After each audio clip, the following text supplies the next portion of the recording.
All right. Hey, up everyone. Welcome to week 2 of the Champions Mind Framework, where every week over these 12 weeks, I'm going to be going over the habits, skills, mindsets, beliefs, and routines that you need to support your training and your journey. This week, we're going over part 2. Last week was C in the Champions Framework. Let's see it for clarity. We went over the facts and future, where you want to go and getting really clear on that, some of the hurdles ahead of you. This week, we're going over the habits that will support that. We know that we only train so much in a day, we only eat so much in a day, that it's our daily habits, how we approach life, our viewpoint on life are made up of the small things we do. And I want to take you back to a time where you feel like you were really crushing it. It might be right now for you. I hope it is. It might be before, it might have been from years ago. But I know for myself, when I did my very best in competition, when I had my competitive fire absolutely at the top, I wasn't thinking about winning the gold medal at the end or winning the match. I was so focused on doing the next right thing in the fight, because I was so focused on doing the next right thing in practice. And those small things are our habits that add up, and that's our leverage. So I want you to really look at it like this. The end goal, if we say it's weight loss, and we start thinking, we say, I want to lift more, and we just keep thinking, lift more, weight loss, win the match, whatever that piece is to your goal. That isn't the how, that's the what. We got clear on the what.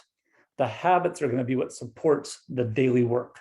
And the more we can get really, I don't want to say obsessed in the wrong way, but that we learn to love and dig deeper over these daily habits and the daily parts of our training, that's where we get massive, massive leverage, because these are the pieces we can adjust. I can't actually adjust the scale, that's the result. Right? The medal at the end or winning the match or not is the result. And I ultimately had no control over that. I could control my inputs. That was how good I trained. How good was my training? Well, it was predicated on how good I could sleep, because we know that training is an organized regimen of stress to break our body down, and that's based on recovery. Well, how good could I recover? That was based on my sleep. What was my sleep based on? Well, my nighttime routine, my thoughts. Okay, my actions in the day, how good my blood sugar was based on what I eat. So hopefully you're starting to see a little bit how these small things that I'm working with you on all the time are going to add up to this end result. But we have to know what the end result is. That tells us where to go. We're driving from LA to San Francisco. We've got to know we're going to San Francisco. But the changes on the road, those are our habits. So we're going to make a right here. We're going to get off on this exit. Right? We're going to sleep this much. We need this many steps in the day. These parts, what we really want to do. And that's the part we can control. Again, we can't control the winning. I can't say, yeah, I will lose 30 pounds for you. I will get you your abs. But I can leverage the habits that support the hormonal pieces, the metabolic pieces, right? The dopamine, the mindset pieces that I'm really working with behind the scenes. And that's the big magic of what I'm doing. People want to play checkers. Oh, lift this much and you'll get this. And they're barely scratching the surface. The real stuff, the reason we do the metabolic reset in the start, is to get your gut healthy. Well, why do we need that at all? Well, chances are there's a lot of stress going on in our life, and everything, if training is an organized regimen of stress, and we have stress in our day, there's only so much we can handle. And if we have too much stress, our body can't handle the training and we can't recover. And how do we recover? From sleep and nutrition. So if your body's eating better foods, but our gut can't process the protein, well, you end up under-recovered, and we do all this work and now we're frustrated. Now it's in our mindset. So again, these habits, it seems like I'm just doing steps, right? I'm just tracking my sleep and my water. That's good. I could do that anyways. It's the leverage it gets me and you behind the scenes to understand how it's affecting metabolism, testosterone, especially if you're like me at 42, that becomes a thing we start looking at more here for output in our training, output in the life and the goals we want to have, and motivation. Right? Dopamine response, right? How excited we are towards things in our life, or do we need 9 cups of coffee to feel like we're ready to go do something? So these habits are the support. It's the reason why we start here on the second part of this Champions Mindset Framework, and it's also going to be with the Thrive 5. Now we have 10 daily habits, absolutely. The Thrive 5 are the 5 most important pieces that we start to fill in the gaps on the other ones. And then as we go deeper into this process, we of course build out deeper relationships with the habits. Those habits become our routine. Those routines become our rituals. That becomes who we are on a really deep level. Okay, the five, the Thrive Five, it's hard to say. AM gratitude, that's mindset first, even more important than morning sunshine. And I'm a big morning sunshine person. Mindset to start the day before I open my eyes every day, something I'm grateful for, past, present, and future. I don't get out of bed until I've done that. And every day I have my three. I have to get my mindset right.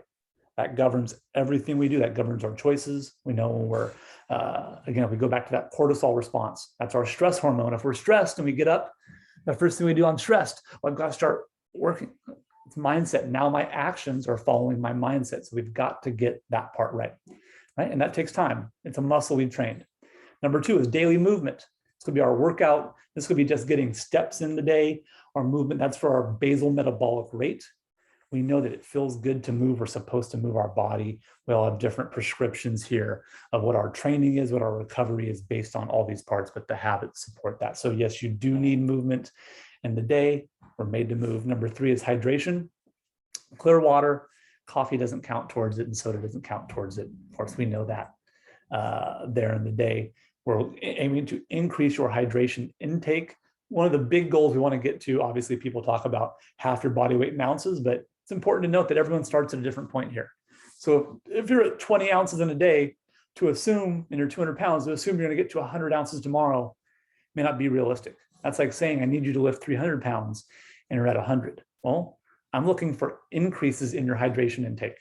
Not to be perfect. There is no perfect number here because it's a custom program for you. And I'm looking at all these aspects for your daily stress profile.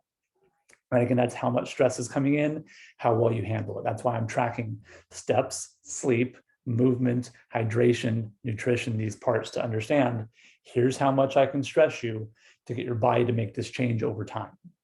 All right. Number four, nourishment, focusing on low inflammatory and single ingredient foods.